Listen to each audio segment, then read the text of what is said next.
Hey guys, Anthony here with WeBackTesla, and WeBackTesla because if Tesla fails, the acceleration to a sustainable future fails, and we can't have that. So please consider subscribing, become a part of the solution. When you make the awesome decision purchasing your Tesla, you can use our referral link down below, get free supercharging. That's enough of that, because today we get the Model 3 back from the service center, and we get to figure out what the heck was going on with it. And as you can tell, I cleaned myself up a little bit. I trimmed my nose hairs, because in the previous video, you guys made it clear that I had a grooming problem. My only other suggestion for this to not scare you is to maybe stay further away from your phone or whatever you're watching this on. I can only do this with what I got. So I'll be heading to the service center around lunch today, and before I do that this morning, I'm gonna go try to take a couple of my friends and punch them through a wormhole in this P90D before I have to take it back.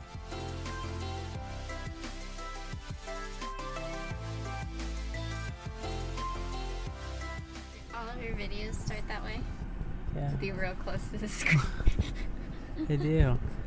Alright, so it's lunch and I'm about to go take this car back and get the Model 3 back, but I wanted to stop and ask this lady and these ladies what they thought of the Model S versus the Model X. Wait, the Model, what do we have? Three. See, she knows. And these faces are a lot nicer to look at, obviously. So, what is your take on the Model S versus the Model 3? Do you like it better? Maybe if it was like a newer year, like technology-wise. Yeah. This feels a little slower. Yeah, it's definitely slower, and it has like some of its own little quirks. Do you like the like horizontal screen versus the long vertical screen? Well, it was kind of like interesting because I feel like I didn't even, because it does have the screen like in front of the steering wheel, I didn't really look at that screen that much anyway. Yeah, you kind of ignore it more. Because I had what I needed in front of me, kind of like in the Durango, so like I kind of just ignored that screen unless I was like changing songs, but it also has the song thing on there too. Yeah. So I guess I didn't think about that. Do you like having the thing like a traditional car underneath the wheel? I think that if you were transitioning from like a vehicle like mine, the Durango, where it has the display in front of the steering wheel, this would be an easy transition for people. Yeah, it feels more like a normal car. Yeah, I think it would be easier, but I think once you've driven the Model 3 where it has it off to the side, I think you really get used to that. Brooke, what do you think of this car versus our Model 3? I think the Model 3 is better. Why? Because,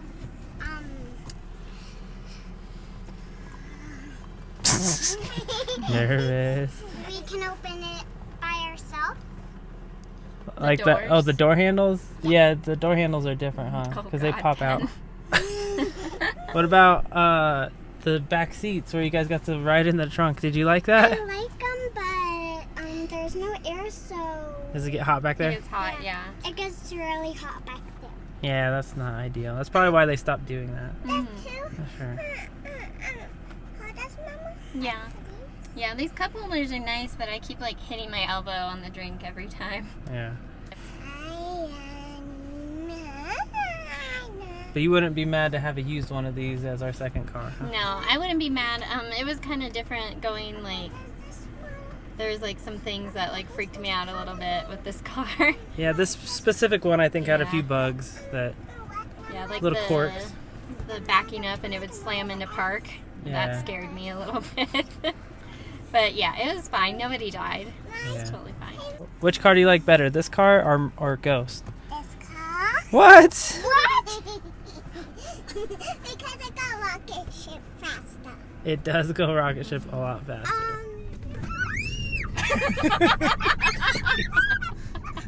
Like I do like the suede on the dash. I think It's really that's soft, nice. right? Yeah, and it looks pretty. But I think you have to care for it or it'll look dirty. Yeah.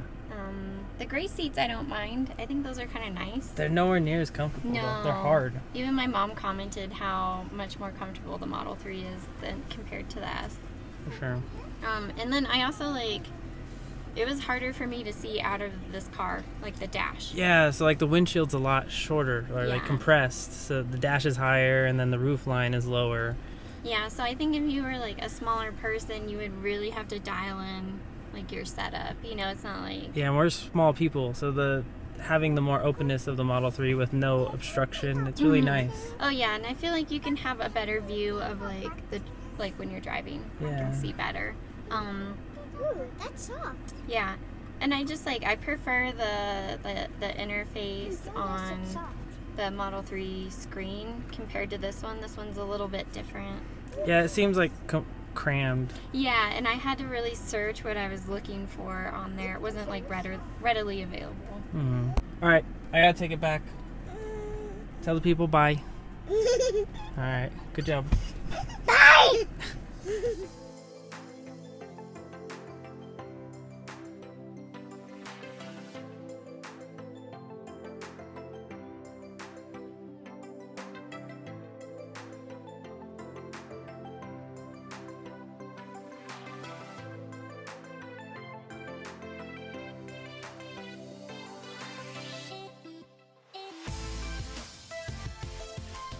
Alright guys, so I got some good news and bad news. I'm in my Model 3, everything's good, it's fixed, but the bad news is I'm sort of an idiot because all it took for them to fix this was to reboot the screen, you know, with the steering wheel buttons. If you hold those down and reboot the screen, sometimes that resets things, and it was all fixed.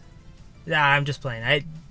There was really a problem. So I got a lot of suggestions, and I'm not trying to be a jerk or anything, but I appreciate the suggestions, but I guarantee and I promise you guys, I went through every step possible to try to fix this before I had to take it to the service center. I even worked with Tesla, and I'll explain that a little bit. I do have the invoice from what actually happened, what they repaired. They actually fixed two problems. One problem was one I had previously that I thought was fixed. One of my cameras causing a blind spot detection problem. The mobile service came out and recalibrated my cameras, and I had never seen the error again. But for some reason, either they saw it in the logs while they were trying to fix this issue, or it happened just coincidentally there. So they replaced my B-pillar camera. But let's go ahead and let me show you guys this invoice real quick. This is what I got from them. Show you guys what the heck they fixed. Looking at the first part, looks like they did a courtesy tire inspection. The second part here is the actual fix for what I took it to the shop for. Measured auxiliary contactors and found that positive auxiliary contactor to be stuck, whatever that means. So they replaced the charge contactor assembly. So there you go. There's part number. I don't really know what that means. The contactor replaced the fast charge contactor assembly. So I don't know if that's the whole charger assembly. I don't know what that is, but they fixed it. It was a problem. It wasn't something I could just fix at home. And then the last part here shows that they fixed the blind spot limit alert. It looks like, oh, it actually says here during the test drive, the blind spot alert must have popped up coincidentally. I had not seen that since the guy recalibrated the camera, so I'm glad it happened then, and then they actually just replaced the camera. So bonus. So there's the invoice showing that they actually replaced and what they did, how it all went down. I just want to recap it real quick because the main point of this video and my previous video is to show you guys my experience with service, especially with a more major problem with the car, like not being able to charge. So things started out on Monday, and Monday morning I had these errors pop up. I went ahead and I just bypassed calling them because I didn't have good experience calling before, and knowing that I was able to get on chat with someone on at Tesla.com. You can do an online chat with someone at Tesla, and previously that worked, so this time I'm like, I'm just gonna try that, and it worked really well for me. I got on a chat with a guy named Spencer, and Spencer took care of me. We went through all the normal troubleshooting things that you would typically do in these situations.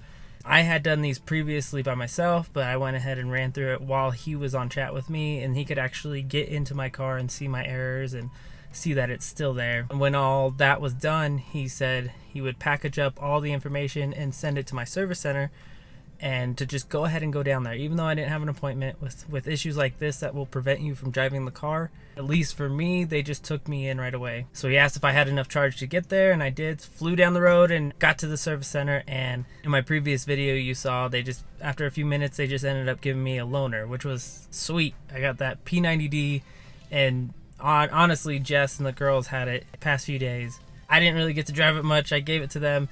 And that's actually happening to my Model 3 too, but that's a different topic, different video. Anyway, we had the loaner, it worked great for us, and then they kept me up to date through text message. They got the car on Monday, they texted me on Tuesday saying that they were still looking at it, and then they texted me on Wednesday saying it was all done. told me what they had done, sent me an email with the invoice, and then I ended up going and picking it up today, which is Thursday. And that process was super simple. All I did was drive in. The guy was already out there. He just plugged the car that I had been borrowing, said follow me. He went and found my key, had me a printout of the invoice, and we traded keys, and I was on my way. And that was it.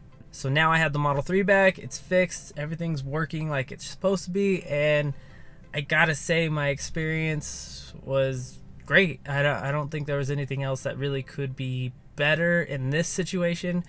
Maybe being able to call and talk to someone physically is a little easier, nicer, but the chat function actually worked pretty well. I did it on my phone through the mobile browser, and it still worked pretty well. But that was my experience. So if you guys have any questions about this specific experience or just Tesla in general, I make these videos. You can go look at my other ones if you haven't. I make range videos. I'm trying to just help you guys out and help get people into these cars, because these cars are fantastic. Even just an electric car, but specifically Tesla, there's nothing like driving one of these. So if you have questions about my car, the Model 3 Standard Range Plus specifically, please let me know. Let's talk about it. Or just living with an EV. I also want to say thank you if you already drive an EV. Just thank you. And if you're on the fence, jump over, join us. If you're subscribed, thank you. If you're not, please consider it. I really appreciate all the support, and I'll see you guys in the next video.